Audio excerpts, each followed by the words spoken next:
I'll continue reading The Guardian by Nicholas Sparks. This is chapter 15. In his office the following morning, Henry set the styrofoam cup of coffee on his desk. "So that's it?" he asked. Mike scratched the back of his head. "That's it? You just left? Like that?" "Yeah." Henry's index fingers came together, forming a triangle that he rested under his chin. Though normally he would have ridden Mike about the fact that he hadn't taken the opportunity to ask Julie out, it wasn't the time for that. "So let me make sure I've got this straight. You hear a bunch of cryptic stuff from this Jake Blanson about Richard, which might or might not mean anything, but it's definitely a little weird sounding, especially since he wouldn't say any more about it. Then you find out that Richard is coming around to your place in the middle of the night and hanging around for God knows how long, and you decide not to tell her that it sounds a little weird to you, or even mention the fact that there might be something to be concerned about. She's the one who told me that Richard came by. It's not like she doesn't know he was there. That's not the point, and you know it." Mike shook his head. "Nothing happened, Henry. You still should have said something." "How?" Henry leaned back in his seat, the same way I just did. "Just tell her what you're thinking." "You can say it that way, but I can't," he said, meeting his brother's eyes. "She might have thought I was just saying it because of how I feel about her." "Look, Mike," Henry said, sounding more like a parent than a brother. "You're her friend, and you'll always be her friend, whether or not anything ever happens between you two. The same goes for me too, okay? And I don't like the thought of this guy hanging around her place in the middle of the night. That's creepy no matter what reason the guy comes up with. He could have left a note in the morning. He could have called her on the phone. He could have left a message at work. What kind of guy gets dressed, hops in his car, and heads across town to leave a note at 2 a.m.? And didn't you say that Singer kept up for hours? What if that meant he was skulking around the whole time Singer was acting up? And what if Blanton was trying to warn you somehow? Didn't you think about any of those things?" "Of course I did. I didn't like it either." "Then you should have said something."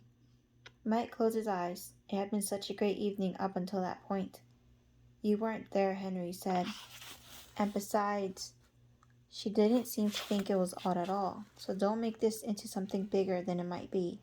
All he did was leave a note." "How do you know that was all he was doing?" Mike started to say something, but the expression on Henry's face made him stop.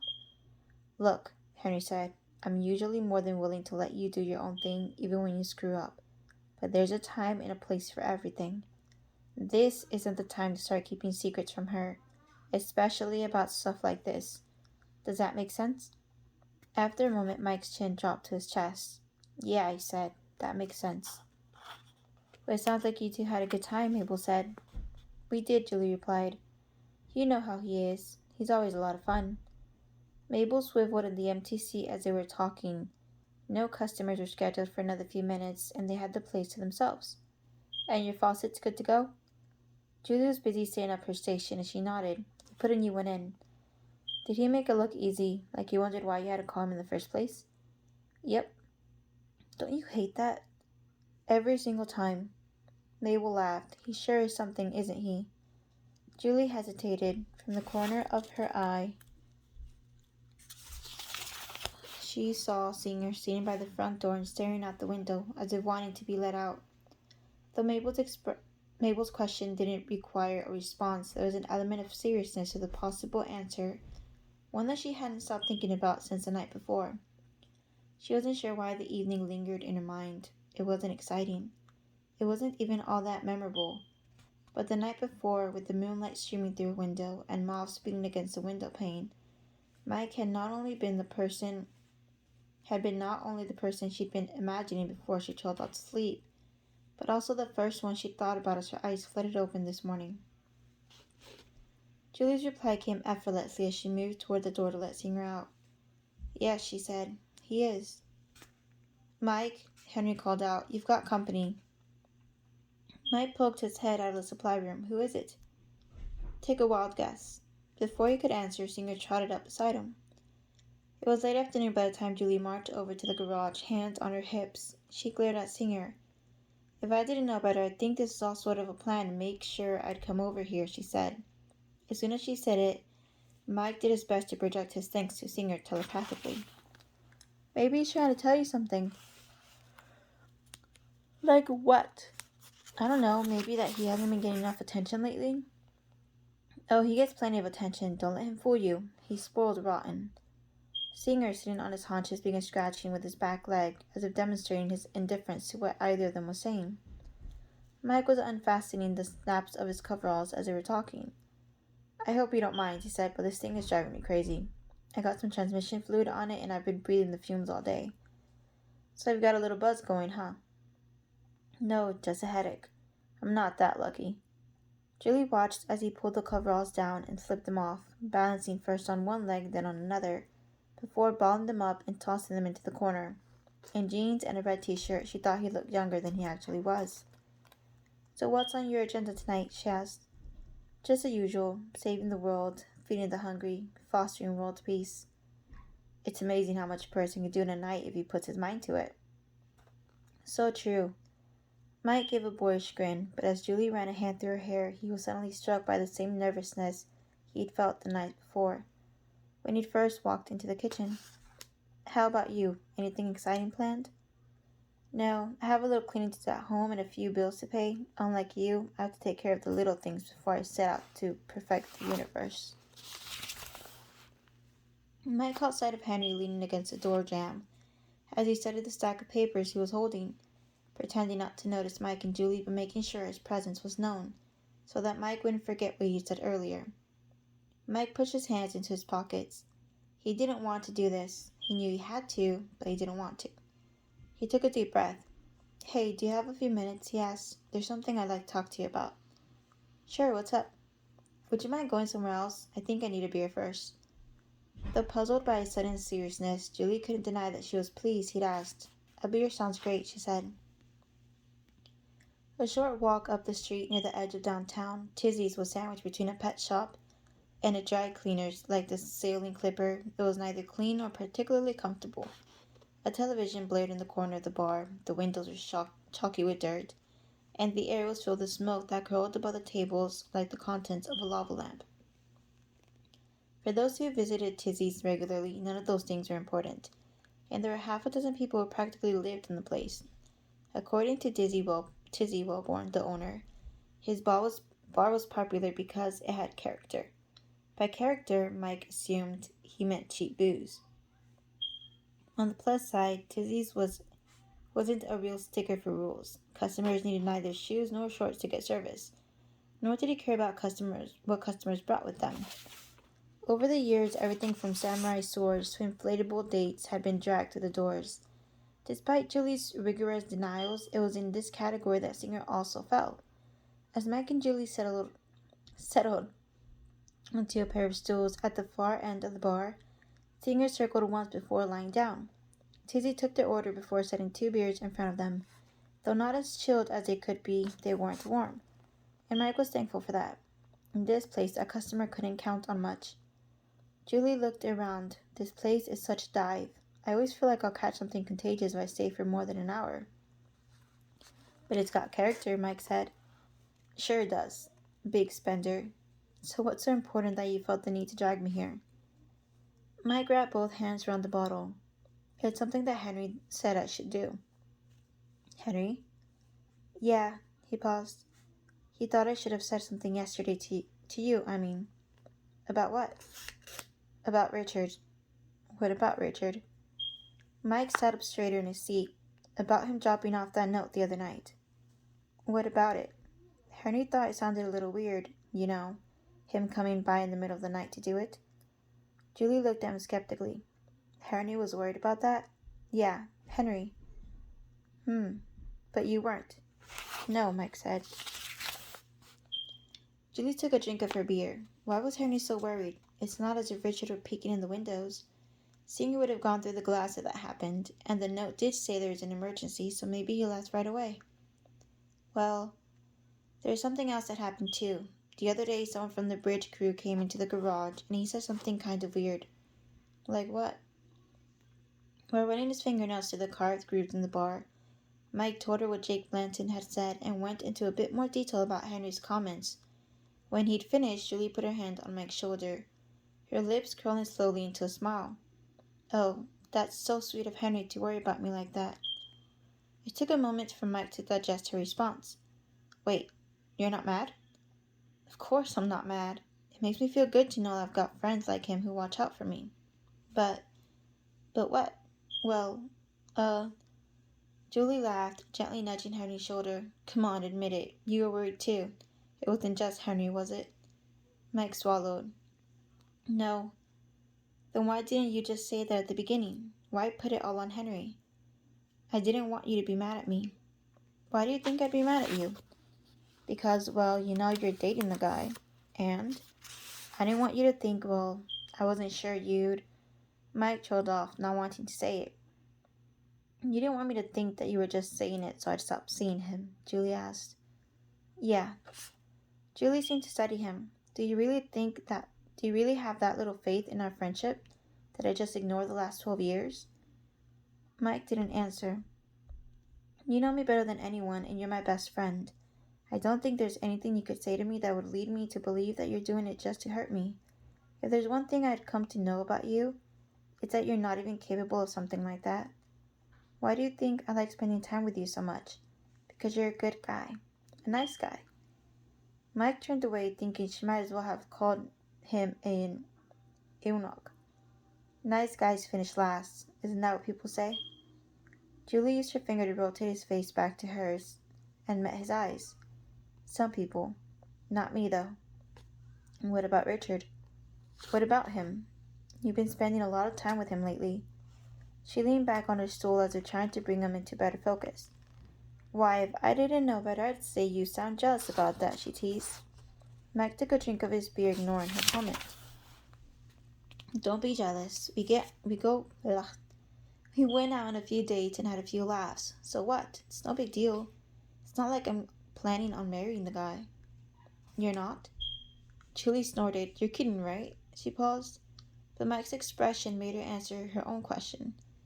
You're not kidding, are you? She said. What did you think? I was in love with him? I had no idea. Oh, she said. Well, I'm not. I'm not even sure I'd go out with him again. It's not because of what you just told me either. Last weekend was great. It was fun. But it just wasn't there, you know. And then Monday he just seemed a little off somehow. And I decided it wasn't worth it. Really? She smiled, really. Wow. It was all Mike could think to say. Yeah, wow. Tizzy walked past and turned the channel on the television to ESPN before checking to see if they wanted another drink. Both Julie and Mike shook their heads. So what's next then? Mike asked. Gonna see good old Bob again?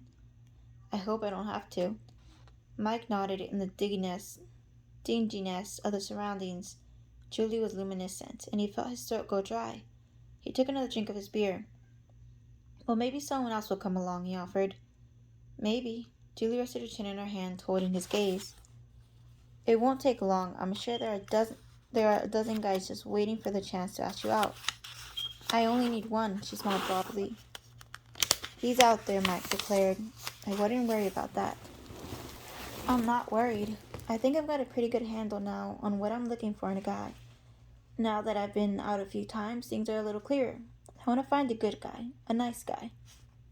Well, you deserve one, that's for sure. Mike, Julie couldn't help but think, was sometimes as dense as marbles. She tried another tack. So what about you? You ever going to find someone special? Who knows? You will, if you look, that is. Sometimes you're right under your nose.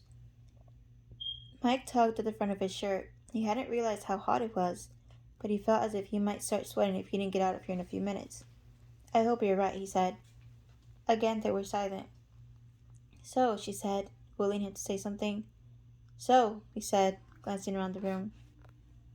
Julie finally exhaled. I guess it's going to be up to me, she thought. If I wait for this Casanova, I'll be so old that he'll have to escort me in a walker. So what are you doing tomorrow night, she asked. I haven't thought about it. I was thinking we might go out. Go out? Yeah, there's this place on the island that's really nice. It's right on the beach.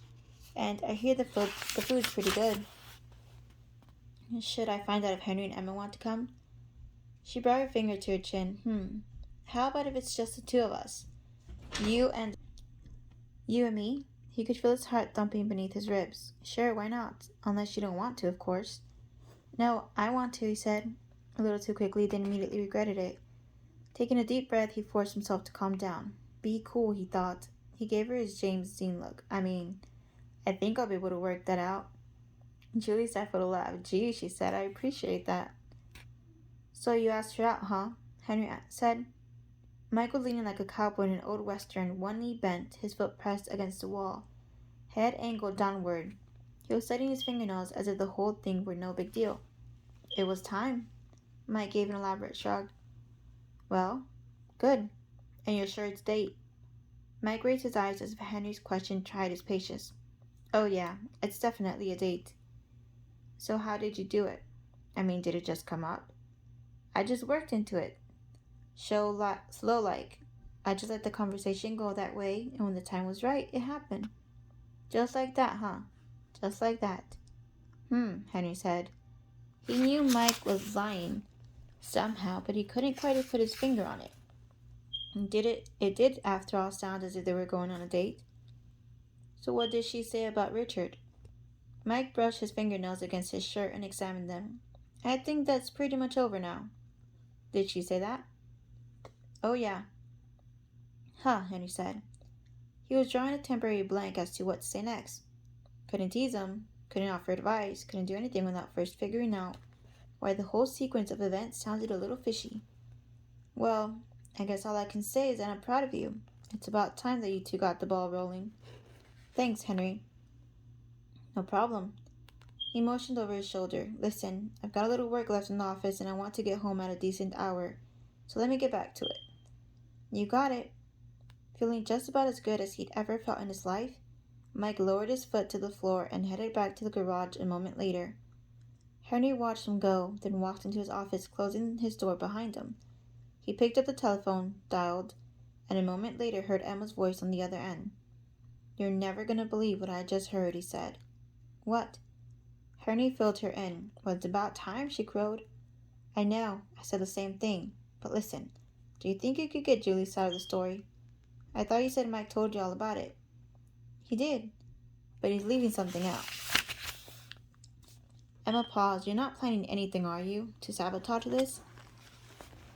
No, not at all. I just want to know how it really happened. Why? So you can tease him? Of course not. Henry, come on, sweetie, you know me. I wouldn't do anything like that. I just want to know where Julie's coming from, you know? Mike's taking this pretty seriously and I don't want him to get hurt. Emma was quiet and he knew she was wondering whether or not to believe him. Well, I haven't had lunch with her in a while. Henry nodded, thinking, that's my girl. Julie unlocked the front door, carrying a bag of groceries and the mail, and staggered in the direction of the kitchen. Out of practically everything, she'd stopped at the store in hopes of picking up something healthy, but she'd grabbed a single-serving of microwave lasagna instead. Seeing her hadn't followed her in, he'd hopped out of the Jeep after it had stopped and taken off through the wooded lots that stretched to the intercoastal waterway. He wouldn't be back for a few minutes. Julie popped the lasagna in the oven, changed into shorts and a t-shirt in her bedroom, then headed back to the kitchen. She thumbed through the mail, bills, assorted coupon mailers, a couple of mail order catalogs, then set the whole stack off to the side. She wasn't in the mood to deal with those things right now. She was going out with Mike, she thought. Mike. She whispered his name aloud, checking to see if it sounded as unbelievable as it felt right now. Yep. As she was thinking, her eyes flashed to the answering machine and she noticed a blinking light. She hit play and Emma's voice came on, asking if she'd like to go to lunch on Friday. If you can't make it, give me a call. Otherwise, let's meet at the deli, okay? Sounds good to me, Julie thought. A moment later, the machine beeped and she heard Richard's voice come through. He sounded tired, as if he'd been swinging hammers all day. Hey, Julie, just calling to check in, but I guess you're not around, huh? I'll be out most of the evening, but I'll be home tomorrow. He paused and she could hear him take a long breath. You can't believe how much I miss you right now. Julie heard the click as he hung up the phone. On the windowsill, she saw Finch hop twice before flying away. Oh boy, she suddenly thought. Why do I get the feeling he's not going to take this very well? Chapter 16. Mike swung by Julie's the following evening a little before 7, dressed in Dockers and a white linen shirt. After turning off the truck engine, he slipped his keys into his pocket, grabbed the box of chocolates, and started up the walk, rehearsing what he was going to say. Even though she wanted him to be himself, he couldn't shake the desire to impress her, to dazzle her, really, starting with his opening line. After hours of contemplation, he decided on what a great idea to go to the beach. It's beautiful tonight, not only because it sounded natural, but because it wouldn't sound as if he were coming on too strong. This was his chance, maybe his only chance, and he didn't want to go down in flames. Julie stepped outside just as Mike was approaching the door and said something friendly, probably a greeting of some sort, but her voice, coupled with the staggering realization that the date was actually happening, ruined his train of thought, and he forgot what he'd intended to say. In fact, he pretty much forgot about everything. There were pretty women everywhere, he thought as he looked at her. There were women who made men turn their heads, even if they had a date on their arm. There were women who could get off with a warning when a trooper pulled them over for speeding simply by patting their eyelashes. And then there was Julie. Most people would consider her attractive. There were flaws, of course. A nose that upturned slightly, a few too many freckles, hair that more often than not seemed to do as it pleased. But as Mike watched her start down the steps, her sundress billowing slightly in the spring breeze, he knew he'd never seen anyone more beautiful. "Mike," Juliet said. "Okay," he thought, "this is my chance. Don't blow it."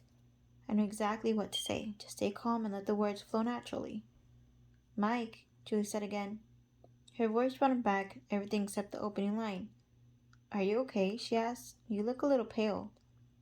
Mike's mouth opened for a moment, then closed when he realized he didn't remember what he'd intended to say.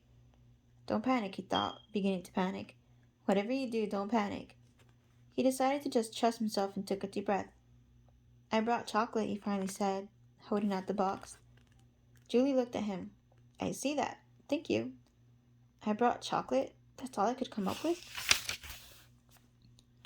"Hello," Julie sang. "Anyone there?" The opening line, the opening line. Mike concentrated and felt the line beginning to take form in bits and pieces.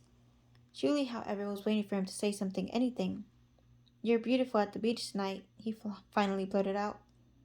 Julie studied him a moment, then smiled. "Thank you, but we're not there yet." Mike shoved his hands into his pockets. "Idiot." "I'm sorry," he said, not knowing what else to do. "About what?" "Not knowing what to say." "What are you talking about?" Her expression was a curious blend of confusion and patience, and it was that, above all, that finally enabled Mike to figure out the right thing to say. "Nothing," he said. "I guess I'm just glad to be here." Julie sensed the sincerity of his words. "So am I," she said. Mike recovered slightly with that. He smiled but looked off into the distance, as if beginning a protracted scholarly study of the neighborhood. He said nothing right away, unsure where to go from here. "Well, you ready to go?" he asked at last. "Whenever you are." As he turned and started toward the truck, Mike heard Singer back from inside the house, and he looked over his shoulder. "Singer's not coming?" "I wasn't sure you'd want him along." Mike stopped. Singer, he thought, might eat his nerves by reducing expectations on both their parts. Kind of like a chaperone. "He can come if you want. We'll be at the beach, and he'd love it." When she looked toward the house, Singer barked again. His face was in the window. She wanted him to come since he went practically everywhere with her. But then again, it was supposed to be a date. With Richard, or any of the other men she dated for that matter. She'd hadn't even considered it. "You sure you wouldn't mind?" "Not at all." She smiled. "Give me just a second to go open the door, okay?" A couple of minutes later, as they were driving over the bridge that led to Bow Banks, Singer barked again. He was in the bed of the pickup, his lips and tongue flapping in the wind, looking as pleased as a dog could look. Singer curled up in the warmth of the sand in front of the restaurant as Julie and Mike took their seats at a small table on the second-floor patio. Low-slung clouds were thinning out in the slowly darkening sky. The ocean breeze, always stronger on the island, made the flaps of the table umbrella move in steady rhythm, and Julie tucked her hair behind her ears to keep the strands from blowing into her face. The beach itself was largely empty. The crowds didn't start until after Memorial Day, and the waves rolled over the smooth swells of sand near the water's edge. The restaurant itself was casual and pleasant, and because of its location right on the beach, most of the other tables were occupied. When the waiter came by, Julie ordered a glass of wine. Mike opted for a bottle of beer. During the short ride over, they talked a little about what they'd done earlier that day. As usual, they touched on Mabel and Andrea, Henry and Emma. While they chatted, Mike tried to gather himself. He couldn't get over the fact that he'd mangled a full day's worth of planning when he botched the opening line. But somehow it had worked out anyway. He wanted to attribute it to his natural charm, but deep down he knew that Julie hadn't noticed simply because she didn't find it out of the ordinary. There was something disheartening about that, but on the plus side, at least she hadn't teased him about it. During the first few minutes at the restaurant, Mike found it difficult to concentrate. After all, he thought of this moment pretty much every single day for the last couple of years, and he kept returning to the thought that if he played this right, there was a chance he might kiss Julie later. When she lifted the wine glass and took a sip, puckering her lips as she did so, Mike knew it was one of the most sensual things he'd ever seen. Through their drinks, he kept up a stream of conversation and even made her laugh a couple of times. But by the time dinner came, his nerves were so jangled that he couldn't remember much of anything that was said. Get a hold of yourself, he thought. Mike was not being himself. Julie wasn't surprised. She knew it would take a while for him to loosen up. Still, she hoped it would happen a little sooner rather than later. She wasn't completely comfortable either, and he wasn't exactly making it easy on her. The way his eyes kept boggling every time she touched her glass made her want to ask if he'd ever seen anyone drink wine before. The first time it happened, she thought he was trying to warn her that she was on the verge of swallowing a bug that had landed in her drink. Tonight was different from the night he'd come over to fix her faucet, but she hadn't anticipated how awkward it might feel when she'd asked him out at Tizzy's yesterday. After all, Mike was not only a potential part of her future, he was a fixture in her past as well, and of course Jim's. She thought about Jim more than once as they were eating and found herself comparing the two. What surprised her was that Mike, even while making things harder than it should be, was holding up fairly well. Mike would never be like Jim, but there was something about the way she felt when she was with him that reminded her of the good times in her marriage, and she felt sure, as she had with Jim, that not only did Mike love her now, but there would never come a day when he wouldn't. There was only a brief moment during dinner when the feeling of betrayal forced its way to the forefront of her thoughts, leaving her with the impression that Jim was somehow watching over them. But it passed as quickly as it came, and for the first time in its wake, she was left with a warm sensation, one that reassured her that Jim wouldn't be upset at all. By the time they finished their dinner, the moon had risen, leaving a fan of white over the darkened water. "Would you like to take a walk?" Mike suggested. "That sounds great," she said, putting her glass on the table. Mike stood. Julie straightened her dress, then adjusted the strap that had fallen over her shoulder. Moving to the railing, Mike squeezed past her, and through the smell of salt and brine came the odor of his cologne, reminding her how much had suddenly changed. Mike leaned over, looking for Singer, his face passing through its shadow. But when he turned his head, the moonlight seemed to catch and hold the rough texture of his skin, giving him the appearance of someone she barely knew.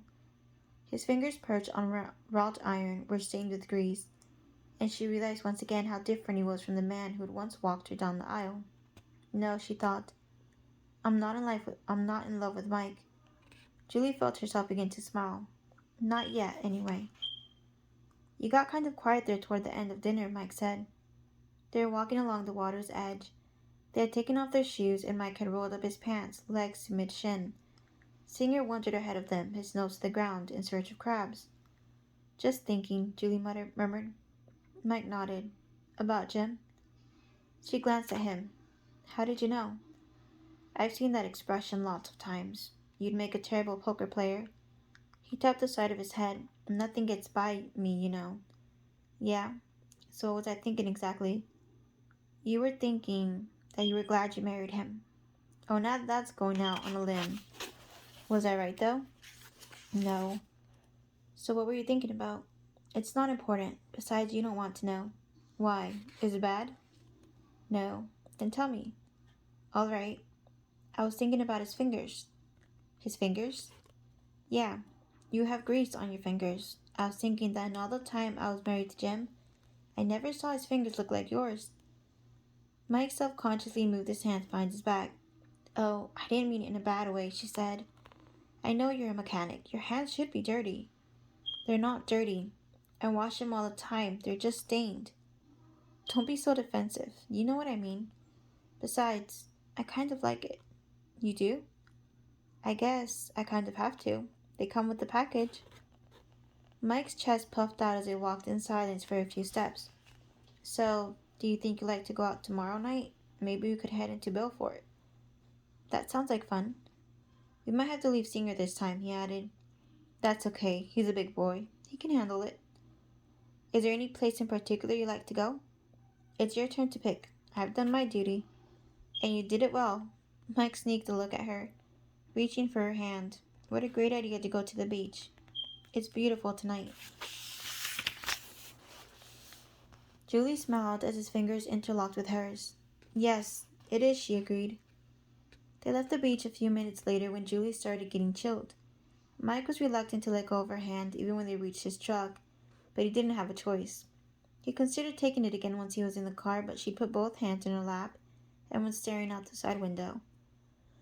Neither of them said much on the way home, and when he walked her to the door, he realized they had no idea what she was thinking. He knew exactly what he was thinking. However, he hoped she would hesitate on the porch right before they said their goodbyes, giving him the chance to make sure his pucker was just right. Didn't want to blow this either. I had a great time tonight, he said. Me too. What time should I be ready tomorrow? 7 o'clock? Sounds great. Mike nodded, feeling like a teenager. This was it, he thought, the big moment. It all comes down to this. So, he said, plain and cool. Julie smiled, reading his thoughts. She reached for his hand and squeezed it before letting go. Good night, Mike. I'll see you tomorrow. It took a second to process the rejection, and he shifted his balance from one foot to the other, then back again. Tomorrow? He asked uncertainly.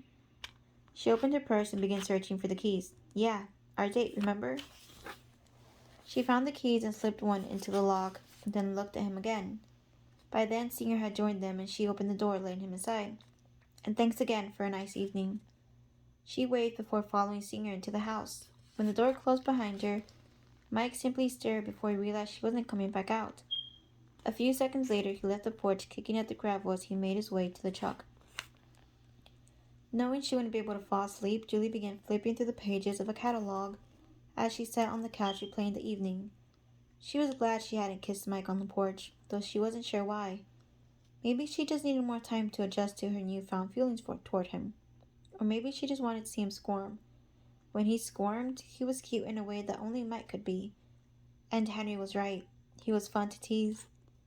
She picked up the remote and turned on the television. It was still early, not even 10 o'clock yet, and she settled on a CBS drama about a small-town sheriff who feels compelled to risk his life to rescue people. 20 minutes later, just as the sheriff was about to save a youngster trapped in a burning car, she heard a knock at the door. Singer rose quickly, bounding through the living room. He poked his head out the curtains and she assumed that Mike had come back. Then Singer started growling. Chapter 17. Richard, Julie said. Hey, Julie. He held out a bouquet of roses. I picked these up at the airport on the way home.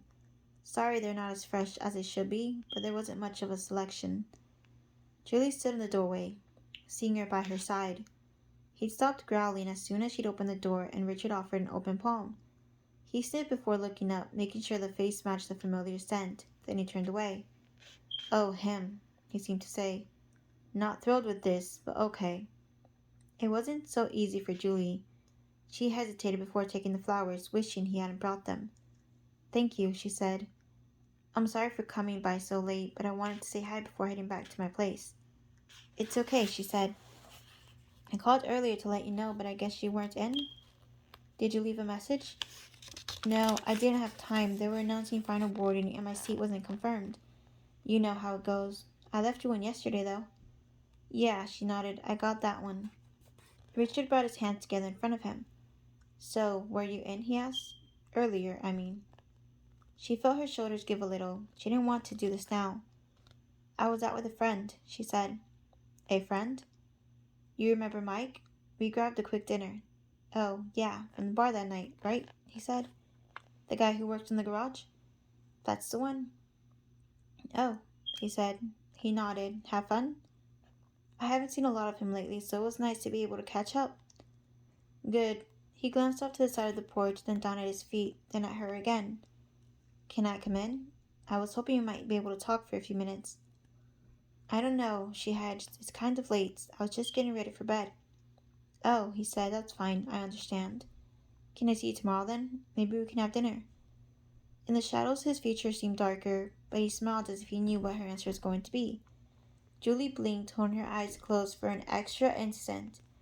I hate that I have to do this, she thought. I hate it. I hate it. I hate it. Bob, at least, probably had the suspicion that the end was coming, not Richard.